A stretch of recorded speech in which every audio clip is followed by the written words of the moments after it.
Hello friends, welcome back to my channel. எல்லோரும் எப்படி இருக்கீங்க? எல்லோரும் நல்லா இருக்கீங்கன்னு நான் நினைக்கிறேன். இன்றைக்கி நம்ம என்ன பார்க்க போகிறோம் அப்படின்னு சொன்னால், இன்றைக்கி பலா கொட்டை, அதாவது சக்கக்குரு அப்படின்னு மலையாளத்தில் சொல்லுவாங்க. பலா கொட்டையில் நம்ம எப்படி ஒரு ஃப்ரை பண்ணலாம், பொரியல் மாதிரி என்ன பண்ணலாம் அப்படிங்கிறத நம்ம இன்றைக்கி பார்க்க போகிறோம். வாங்க வீடியோக்குள்ளே போகலாம்.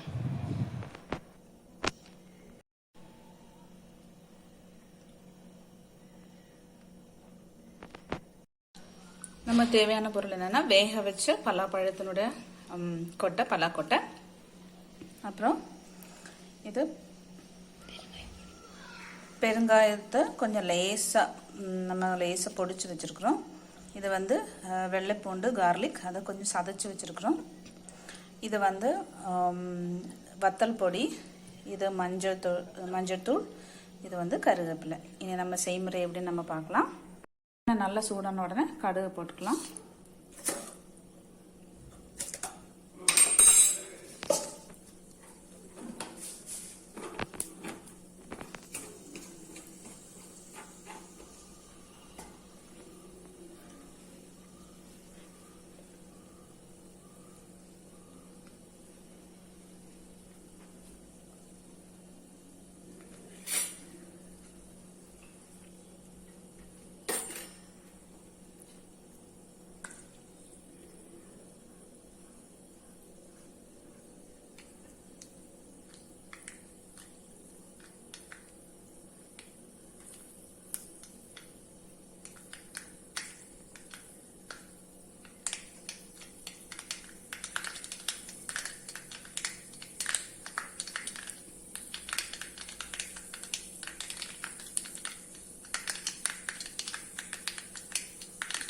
கடுகு பொரிய ஆரம்பித்த உடனே நம்ம இப்போ பொடிச்சு வச்சுருக்கதான அந்த பெருங்காயத்தை போடணும்.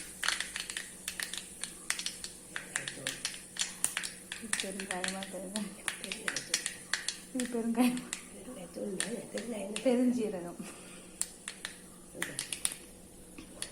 இதெல்லாம் கட் பண்ணுறாங்க.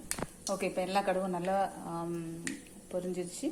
இப்போ நம்ம பெருஞ்சீரகத்தை லேசாக பொடிச்சு வச்சுருக்கோம் இல்லையா, அதை நம்ம போட போகிறோம். கருவேப்பிலை போடலாம். இப்போ கார்லிக்,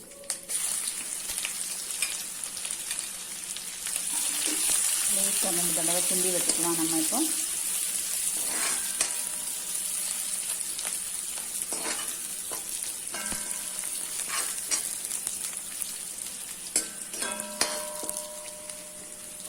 நல்லா பூண்டோட மணம் ஆரம்பிச்சிச்சு. கொஞ்சம் நேரம் செவக்கிற வரைக்கும் நம்ம கொஞ்சம் அதை கிண்டி விட்டுட்டே இருக்கணும். ஒரு 2 நிமிஷம் அதை கிண்டி விடுவோம்.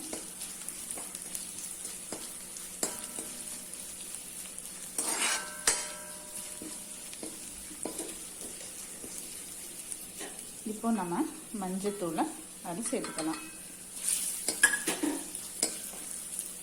அது கூடவே நம்ம மிளகாத்தூளையும் சேர்த்துக்குவோம்.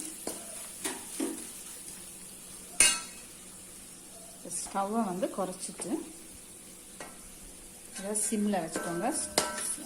ஸ்டவ்வை சிம்மில் வச்சுட்டு நம்ம வேக வச்சு வெட்டி வச்சுருக்கிற அந்த பலா கொட்டைகளை நம்ம இதில் சேர்க்க போகிறோம்.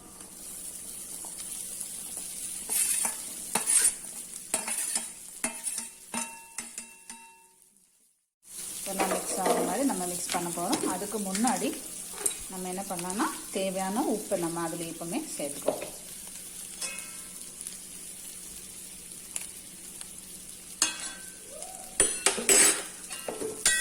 நல்லா கிளறி விடுவோம். அப்போ தான் மசாலா எல்லா பலா கொட்டையிலையும் செய்கிற மாதிரி நம்ம நல்லா மிக்ஸ் பண்ணி வச்சுக்கலாம்.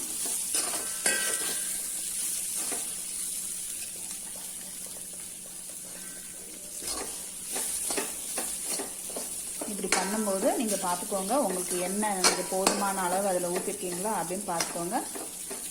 இல்லை எண்ணெய் கொஞ்சம் இன்னும் கொஞ்சம் ஊற்றினா நல்லாயிருக்கும் அப்படின்னு நீங்கள் நினச்சிங்கன்னா எண்ணெய் ஒரு ஸ்பூன் ஊற்றிக்கோங்க. அப்போ தான் கொஞ்சம் பல்லாக்கொட்டை இன்னும் கொஞ்சம் நல்லா முறுமுறுன்னு கிடைக்கும் நமக்கு. அப்போ நல்ல டேஸ்டியாகவும் இருக்கும். மறுபடியும் இப்போ நம்ம கிண்டி விடலாம்.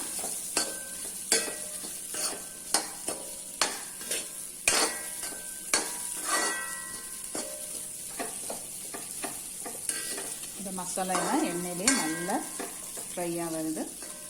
பார்த்திங்கன்னா இப்போ நல்ல ஒரு ஸ்மெல், ஒரு ஃப்ரை பண்ண ஒரு ஸ்மெல் நல்லா வருது.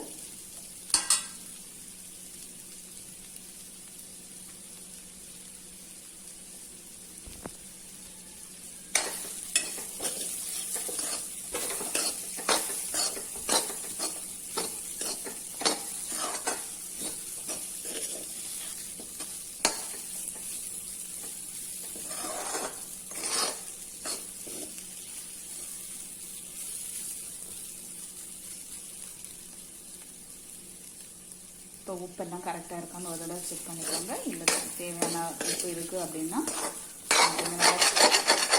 கிண்டி விடுவோம். இல்லை அப்படியே உப்பு சேர்க்கணும்னு தேவைப்பட்டுச்சுன்னா நீங்கள் இன்னும் கொஞ்சம் உப்பு சேர்த்துக்கலாம். இப்போ நாங்கள் இதில் வந்து கரெக்டாக இருக்க உப்பு, நாங்கள் உப்பு சேர்க்க போகிறதில்ல.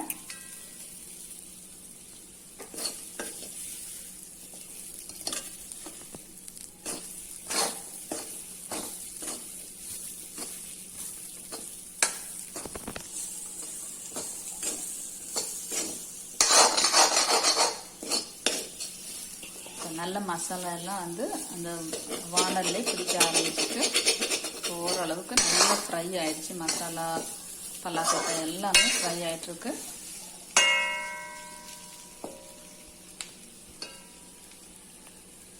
இந்த ஸ்டேஜில் நம்ம அடுப்பை ஆஃப் பண்ணிவிட்டு இதை வந்து வேறொரு பாத்திரத்தில் மாற்றிக்கலாம். நம்ம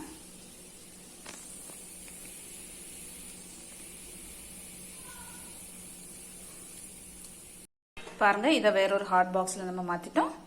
இது இனிமேல் நம்ம சர்வ் பண்ணிக்கலாம். சுட சுட இதை சர்வ் பண்ணிக்கலாம். ரைஸ் கூட இதை வச்சு சாப்பிட்டீங்கன்னா ரொம்ப டேஸ்டியாக இருக்கும். தேங்க்யூ ஃபார் வாட்சிங்.